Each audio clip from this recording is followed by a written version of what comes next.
Dessa maneira, é possível propor uma taxa de predação com a seguinte expressão. E essa taxa aqui, ou essa expressão, leva em consideração todas as hipóteses que foram consideradas anteriormente. Muito bem. Então, agora que a gente já tem o modelo matemático, a gente pode avançar para o modelo computacional. Então, aqui nós temos a representação do modelo computacional. Criamos algumas variáveis de acordo com este modelo. Criamos aqui o termo de predação e representamos esses termos aqui. Aqui é interessante a gente observar o que acontece com esse termo de predação quando a população de lagartas, indicada por B, cresce indefinidamente. Então, nós tomamos o limite de P de B quando B tende a infinito e nós percebemos aqui que a tendência é esse termo beta, como está indicado aqui. Agora nós vamos entender a função desse termo alfa, que aparece no denominador.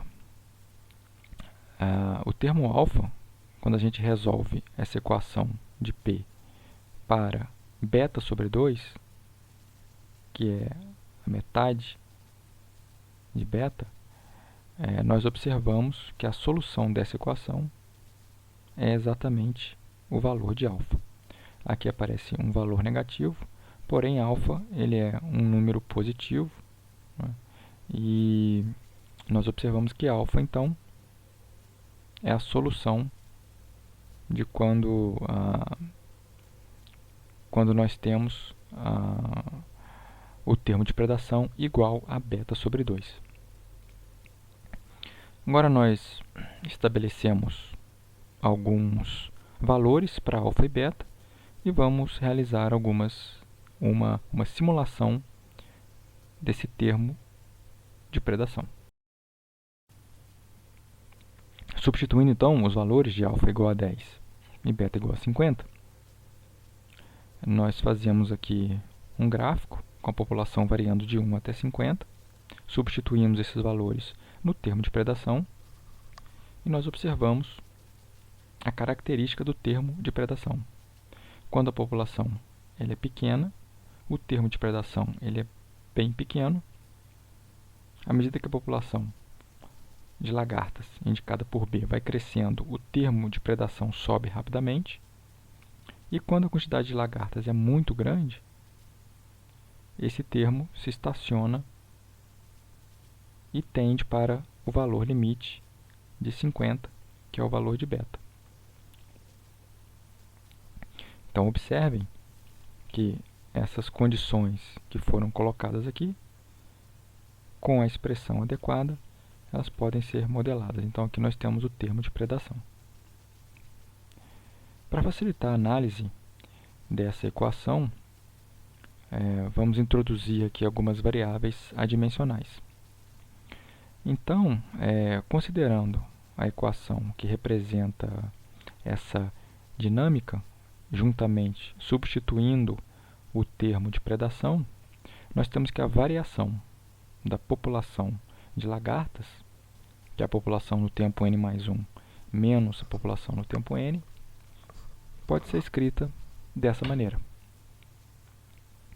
Agora vamos introduzir algumas variáveis, vamos chamar de UN, Bn sobre alfa, R, o termo de crescimento, vamos chamar por alfa Rb sobre beta, e o termo Q nós vamos chamar de Kb sobre alfa. Dessa maneira, a gente consegue simplificar a equação e ela se escreve dessa forma aqui. Ou ainda, fazendo um algebrismo, colocando o UN em evidência, nós percebemos que a equação se escreve dessa maneira. Nessa formulação que foi colocada aqui, os termos U, R e Q são quantidades adimensionais, como nós podemos observar por essas equações que foram colocadas aqui. U aqui vai representar a população, R a taxa de reprodução e Q a capacidade de suporte. As vantagens de se usar essas variáveis, essas quantidades adimensionais, é a redução na equação para dois parâmetros, que são R e Q. O termo U n sobre Q, que este termo ele é linear em U, e esse segundo termo ele é livre de parâmetros. Agora vamos entender como funcionam os pontos fixos dessa equação. Lembrando que o ponto fixo ele ocorre quando a variação de ΔB é igual a zero, ou seja, o n mais 1 é igual ao n, logo esse termo se anula. Então, nós observamos que o ponto fixo é quando nós temos este termo igual a zero. Observando essa equação aqui, e chamando este termo de g de u, de uma função g de u, e este segundo termo de uma função h de u, os pontos de equilíbrio, então, eles vão ocorrer quando o valor de ΔU for igual a zero, ΔU estrela, onde o estrela é o ponto fixo, e a equação se escreve dessa forma. Então, observem que comparando essa equação com essa equação, nós temos exatamente os termos que foram representados. Muito bem, neste caso aqui, os pontos fixos eles são tais que eles ocorrem quando U estrela é igual a zero, ou seja, não existe a população de lagartas, ou quando a função g de u é igual à função h de u. Vamos então entender a variação desses pontos fixos. Aqui nós estamos interessados na quantidade de pontos fixos, que vão representar o equilíbrio do sistema. Então, partimos para uma representação matemática desses pontos fixos. Aqui nós criamos uma variável u, indicamos que essa variável é sempre positiva, porque se trata de uma população, é o tamanho da população. Aqui a função g, a função h, e um parâmetro que nós estabelecemos aqui como q igual a 10 e r igual a 0,5. De posse desses parâmetros, vamos fazer um gráfico de g de u e de h de u. O nosso interesse, então, é onde g de u menos h de u é igual a zero. Ou seja, quais são os pontos onde a função g de u é igual à função h de u. Nós observamos aqui, então, com o gráfico da função g de u, que é essa reta, e a função h de u, que neste caso esse sistema vai ter três pontos fixos, que são os pontos onde a reta g toca a função h.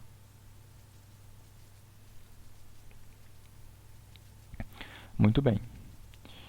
Podemos também escrever ou representar o lado direito da equação, que é representada por u, que multiplica g de u menos h de u. Representando, então, o lado direito da equação, nós percebemos que nós temos aqui os pontos fixos, que é onde a função se anula. O primeiro deles é o zero, o igual a zero, e nós temos aqui, para esses valores de r e q, os três pontos fixos, que aparecem neste gráfico aqui de cima, que é exatamente onde a reta g toca a função h.